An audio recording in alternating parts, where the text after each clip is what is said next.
Hey folks, welcome back to another episode of the Video Stump, and I'm your host, Who Billy. Well, on this very special episode, we are here in southern Indiana interviewing, Gin. walking across the U.S. on the American Discovery Trail.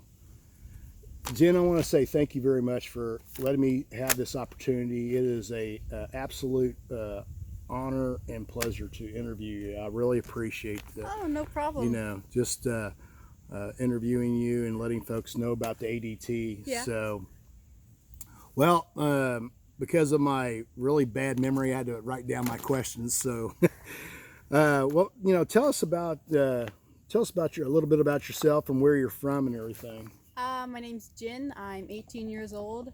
I have lived in South Carolina for the last 3 years, but I grew up in Pennsylvania around the Philly area, and I'm hiking the American Discovery Trail across America from Delaware to California.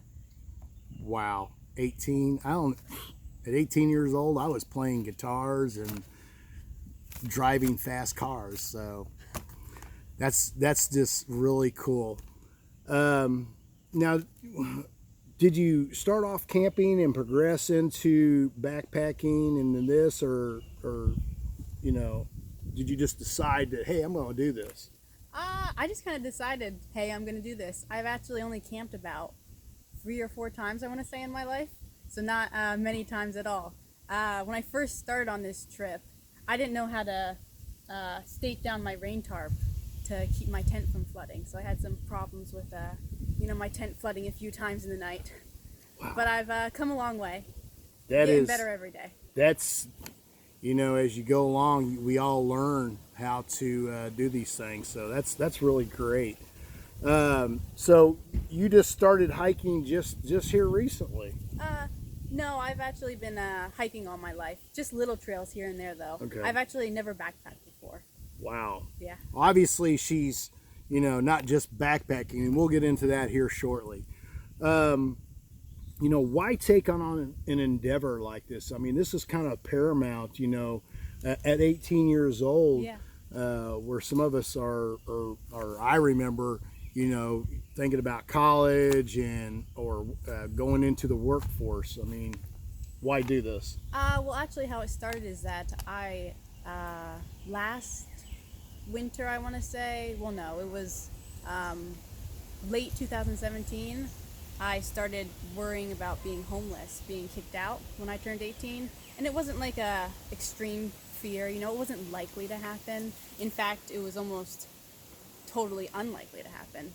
It just wasn't a real possibility. But at the same time, I began worrying about, what if I was kicked out? What would I do if I were homeless? And I quickly decided I wouldn't want to go to a homeless shelter. I wouldn't want to beg on the streets. I would want to walk every day, and I'd want to just make an adventure out of such a misfortune. And that just kind of snowballed into legitimately wanting to walk across America from the east to the west coast. And yeah, the idea just stuck. I just thought it sounded awesome. I couldn't shake it. That is, wow, that's really crazy. And that's and encouraging also for those of us who want to try something like this, ourselves. So now, what is your daily routine like? Is it kind of mundane, or is it exciting, or is there every day different? Every day is definitely different. Absolutely. Just every day is a new adventure. I wish I woke up every morning about like 7 to 8 to start walking, but most days I don't start walking until about 10 or 11. I'm not a morning bird. I have trouble waking up early. And then I pack up all my stuff, I put it in my cart, and then I head out, and I spend most of the day walking. I tend to average about 2 miles an hour. I'm hoping to start doing 3 miles an hour. That would make things a lot easier. Wow. But it's harder, especially now with the heat. But most of the day's just spent walking. I actually don't meet too many people every day. I'm lucky if I talk to about 5 or so. Wow, yeah. That's crazy. I would think that more people would be more concerned of what a young lady as yourself is doing. But even so, as a Hoosier, I want to apologize for the humidity. It's usually not this humid Yeah. this early in the year. Usually it starts about the end of July and August. Then it's unbearable with cicadas and everything else. This is kind of crazy this year. So since you started the ADT, what has changed for you? Anything mentally, physically, or emotionally, or? Well, I've lost weight. I've lost about 30 pounds or so. When I started, I was 195, and now I'm about 165. And so that's great. And I'm hoping by the time I finish, I'm about 130 or so. Haven't been that skinny in a long time, so it'll be exciting to see. Mentally, let's see. I'm a lot. Before I left, I thought it would be a lot harder for me out here mentally. That I would really struggle every day, and I would often think about giving up. But that actually hasn't been the case. I've honestly never considered going back home. It's just not a thought in my head. I love it out here. It's been great. Even when times are tough, I just think about how they'll get better soon. In fact, I've had this recurring dream about, I want to say half a dozen times now, maybe more, where I am back home. And it suddenly hits me that I'm not supposed to be here. I'm supposed to be somewhere else. And then I realize I'm supposed to be walking across America. And I'm like, what happened? What brought me back home? I'm just really confused in the dream. And then I'm determined to get back on the road. And yeah. So I kind of take that dream as a good sign that my subconscious is really into what I'm doing and on board with the idea. Wow, that is just impressive. It really is, to have that mental, physical, and emotional stamina to get out here and just every day. You did start at Delaware, correct? Yeah. And now we're in southern Indiana, and at your age, just to do that, and wow, that's all I can say is wow. Now, what's your plans when you're done with the ADT? Are you thinking about school, or what else? I'm honestly not positive. I'm partly hoping that this trip will kind of show me what I want to do. I'll get my act together and kind of just know by the end. But I'm not sure if that'll end up being the case. But most likely I will go to school. I'll go off to college. Oh, right on. Then, yeah, I might attempt another trail like this, but I'm not positive. Well, that may be another question here shortly, because I know a lot of folks, they take a break and hike the Appalachian Trail.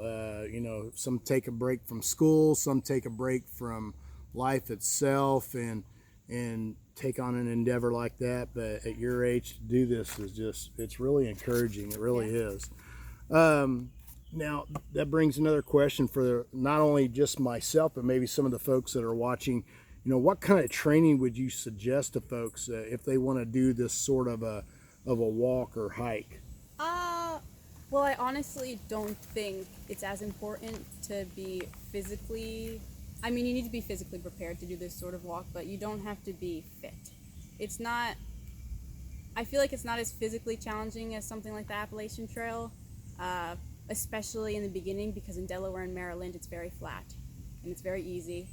And so yeah, when I started I was almost 200 pounds, and I just feel like you shouldn't be so concerned if you are overweight about doing a hike like this. It's doable, certainly, and it's far more important to be prepared mentally. That's key. If you aren't, you'll fail within the first 5 days. So you just need to be prepared mentally, and yeah. That is awesome. Mental. Think about that, because I know, me, it would be hard. Well, I wanted to add something else. Sure. If you have never done a through hike before, you're not an experienced backpacker, I would recommend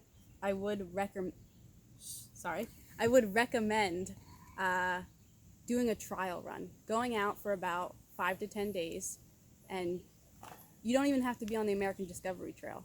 You can just be out walking and just kind of, imitate life out here to see if it's a good fit for you. So like some shakedown hikes, start Yeah. off, maybe start off with the overnight and then work your way up and then go, I think I can do that. Yeah. One of the biggest challenges with the American Discovery Trail is that you don't have a safe, secure place to sleep every night. Like campgrounds, very often I have slept on the side of the road. And so I think you should really prepare yourself for that. And I think when you're doing a trial run, you should have a night like that where you don't know where you're going to sleep and you have to try to scramble to figure it out. And then, decide if you are prepared to have to do that for 6 to 8 months. Wow. I've done that when I've motorcycle camped. I pulled up and asked a farmer, hey, do you care if I pitch my tent, on the side of the road in your field? Or, I asked who owns this property. And, Yeah. So. Yeah, just. But that was out west. Here on this side of the Mississippi, it's a little different. Yeah, just about 2 weeks ago, I knocked on a farmer's door to ask if I could pitch my tent in his field. And Wow. he ended up letting me stay in his barn instead. But then about an hour later, he called the police on me. Wow. Yeah, but not to kick me out, surprisingly. That's what I thought the police were there for. Oh. He just wanted the police to do a background check on me. And then they left. Fair and enough. yeah, I got to stay there for the night, but that was a bit surprising. And that's something, honestly, you should anticipate happening once or twice. I've heard stories from other American Discovery Trail hikers of them having the police called on them in the night from someone who let them stay in their yard or in their barn, but then changed their mind and wanted the police to kick them out. It's, in one aspect, as a homeowner, I could understand that, but also it's kind of, it's just kind of disheartening disheartening, if you will, that that would even happen. But we're glad you're here, and hopefully here in Indiana, that's you're feeling that. Here's your hospitality. So, what kind of gear do you use, or what kind of suggestions would you make to folks who are would want to hike something like this, or a long distance trail? I definitely recommend a freestanding tent. There will be many times where you aren't camping in the woods, and you really need to be able to have a tent that can stand up without, I've always just had a freestanding tent, so I don't know exactly how ones that aren't freestanding work, but that's important. And then otherwise, when it comes to the American Discovery Trail, you can use either a backpack or a cart. I went with the cart, and the pros of the cart, of course, is that I don't have to carry all that weight on my back. I can also carry a lot more. Like there's a stretch in the desert in Nevada or Utah. I should really know which, but I don't. And you need more water than you can carry with a backpack. So you either have to have a cart for that section, or you have to have water driven out and buried, and then Kind of a cache. Yeah, like that. So, well, what I'm going to do is I'm going to put the camera on pause, and Jen has agreed to allow us to take a look at some of her equipment, and I've got to chase my notes down as it just blew away. So we'll be right back.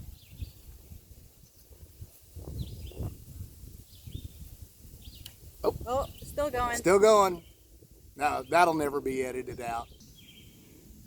Okay, folks, welcome back. We are back again here, and obviously we have her cart here. It is a Booyah medium dog stroller with pneumatic wheels, and we have her tent, which is a Lynx Alps Mountaineering one-person freestanding tent. awesome. Okay, so what are you going to show us first as far as gear is concerned? Well, like he said, this is my cart, Faith. She usually has googly eyes in the front here, but Now her name is Faith, correct? Faith, yep.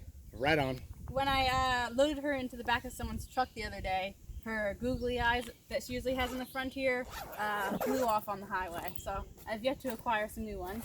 Anyhow, in the front here, I keep my tent and my sleeping bag. Then I have a bag of food, bag of clothes, and that's all that's in the front here. Now you have those in dry bags, right? Yep. So that's kind of cool. Now, do you have like you have a cover or a dry bag or something that goes over Faith, as you encounter rainy days? Or? I actually have a tarp inside of her that Okay. I cover everything in. But it doesn't work 100%. I actually have 2 books in the back right now, and they're a little bit waterlogged. But we get by okay with the tarp in here. Now, as far as the tarp in there, do you ever take the tarp out and cover her? And I saw that you had a couple of bungee straps there. These bungee straps back here I actually use to secure my sleeping pad on the back of her. I've also used them to attach my solar panel to the front of her. Oh, you got a solar panel. Yep. Oh, awesome. I only tried to use it once though, so not often at all. I mainly just use my battery pack. Now, unfortunately, I have to apologize. We don't have Jen all the way in the frame. I wanted to point that out because the equipment that I was going to use I've had some technical difficulty and I'm using my phone. So I just wanted to point that out, and I do apologize to her and to the viewers. And I'm standing to the side. So. Okay, now in the back of my cart I have, let's see, I carry 2 bags of just miscellaneous stuff. This is like bug spray, water filter, duct tape. Now I noticed, Whoops. and I noticed that you're using a Sawyer Mini. Yep, Sawyer Mini. And you use that on your Smart Waddle. Yep. Water bottles. I've actually drank some of the Smart Water, and it hasn't helped at all. No. So. Okay, and then I have a trowel in here. This bag I rarely ever open. It's just my miscellaneous stuff that doesn't really need to be used all that often. I got a tube repair kit for my wheels. I've got batteries. I've got a lighter. I've got some pills for when I get a cold. So kind of like a small first aid kit, if you will, and a personal kit. Yeah. I actually have another first aid kit in here. That's another one of my bags. And then I've got, let's see, I've got 2 books. Aren't interesting at all. I've got my rain gear. I've got a fishing pole in here, actually. I've got this for water. That's the nice thing about the cart. I can carry something like this. It's no problem at all. As she mentioned earlier, as you get, say like as now in May, you get into the hotter months, and especially when you're out in the desert areas and where it's hard to hustle up some water. Now, one of the questions, how much weight do you have in this thing, or what's the biggest amount of weight that you've had so far? I'm actually not positive. I know the stroller itself weighs about, I want to say 25 pounds. Mm-hmm. And then all my gear, I'm not sure. I like to say in total she weighs around 50 to 60 pounds, but it's I'm not easier. positive. But and again, you're not carrying that, so it's a lot easier. Yeah, she rolls real easily. It feels like I'm pushing less than 5 pounds, really, unless I'm going up a hill. Unless you're going uphill. Yeah. Well, fair enough on that. So now I guess that's one of the questions. A lot of people say, oh, so is Indiana flat? No, not at all. Or at least the southern part, Yeah. I should say. Everyone in West Virginia and Ohio told me, oh, Indiana, flatlands. But yeah, it's been a bit hilly. Damn Ohioans. I have friends in Ohio, so. I actually have a backpack in here along the bottom. I've got... Oh, I was going to add, that was the next thing. You carry... yeah. And what pump. is there? What is that? A certain brand, or just something that you picked up from? No, this was the cheapest one I could find at Walmart. Right And on. honestly, that is the case with most of my stuff. The cheapest I could find. Like my tent.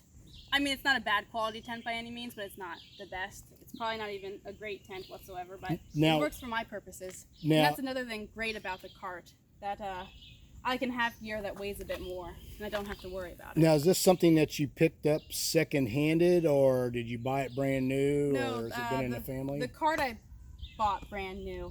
In fact, the cart was my most expensive piece of gear. It was $185. Nothing I bought was above that. Because I've never heard of Booyah strollers. That's really interesting. It's actually a very like obscure brand. They really just make these dog strollers, and I imagine they don't sell many of them. So it's not like the Schwinn's or the Insteps or the more expensive Bobs, or even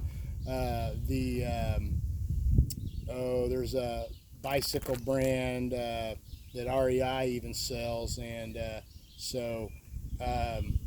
there's, they range around, like the Bobs, they even trying to think of the name. It's a Swiss name. Can't think of it. Haven't seen your moment. Anyway, they range from $400 to $500. They are very expensive. So it's kind of interesting that this is and it looks. And if I may, I'm going to kind of go around here and kind of give you a panoramic view of the trailer here. And now these buttons right here allow you to take and move. Wow. This can come out of here too. Oh, that's cool. Yeah, she's a neat little buggy. Wow, that is really neat. Now, do you have a breaker? I noticed you had one of your shoes there as a chock. She used to have a brake on the left-hand side, but it broke about a month ago. So now, I'm just using my shoes to keep her from rolling off. And I noticed that you've got a cable too. That's pretty smart thing to do. Yeah, that's my bike lock. So now, go ahead. Oh, sorry. No, never mind. Now, as far as the springs, I've noticed that it has springs on it, and I actually bought a used Bob. Do you notice as you've been walking that would that help, or is it just something that even you haven't even noticed? It's something I haven't noticed at all. She's pretty creaky when I roll her, honestly. I got her bearings replaced about 3 weeks ago, but she still creaks pretty badly. But yeah. Now, is that something that is generally happens, that you have to have bearings, re-greased or replaced on something like these because of, constantly walking? Yeah, they get pretty dirty, especially since I take her on so many gravel roads and trails that she's really not designed for. So it's a good idea to replace the bearings every so often, I feel like. Now, how do you replace them? Do you have to go somewhere special or call somebody, or is I actually met a trail angel who replaced them for me, and he told me what they're called. I didn't even know they were called bearings. I didn't even know what was causing the creaking in her, but he was like, oh, probably dirty bearings. So that is really cool that somebody helped you out like that. So now these water bottle holders right here on the side, is that something that came with, or did you added? Yep, these came with right here. That's really kind of cool. I kind of, I was looking at that earlier and I was like, wow, that's really kind of neat. Yeah, only the front of her is waterproof. The sides and the top and the back aren't, which is a shame. But now when you experience, and obviously walking across America, you got to walk whether it's rain or shine. Yeah. So how does this thing handle when it does get wet? Do you notice any weight differences, what I'm meaning? No, not at all. She's pretty good in the rain. Sometimes my stuff gets a little wet inside of her, even with the rain tarp, but most of my stuff in there is waterproof, so it's not a big deal. And most of it's also in Ziploc bags, so. Okay, fair enough. Now, again, with your tent, I noticed that the profile is a single person. Yep. And that you have not had, I see that you have aluminum poles. So, and now why this tent over a whole plethora of other brands? Well, I didn't have a lot of money before starting my trip. In total, I probably spent around $700 on supplies, and that includes my clothes, wow, most of which are from Goodwill. And anyhow, so I wanted to look into tents that were good quality but also incredibly cheap. And of course you aren't going to get a great tent that's cheap by any means, but I just wanted one that was good. And this is, again, this is an Alps mountaineering. Yep, Alps mountaineering, linked, one person, freestanding tent. And so I looked into reviews on tents. I basically typed into Google best cheap tents, and this was one of the highly ranked ones, so I went with it. Now, of course, if you were backpacking and you wanted to keep your weight down, it would not be a good tent because it weighs about, I'm not positive, but I would say about 4 pounds, which is not too great at all. But with what I'm doing, walking across America, and using a my cart. stroller, yeah, right. It's no big deal at all. It doesn't matter whatsoever.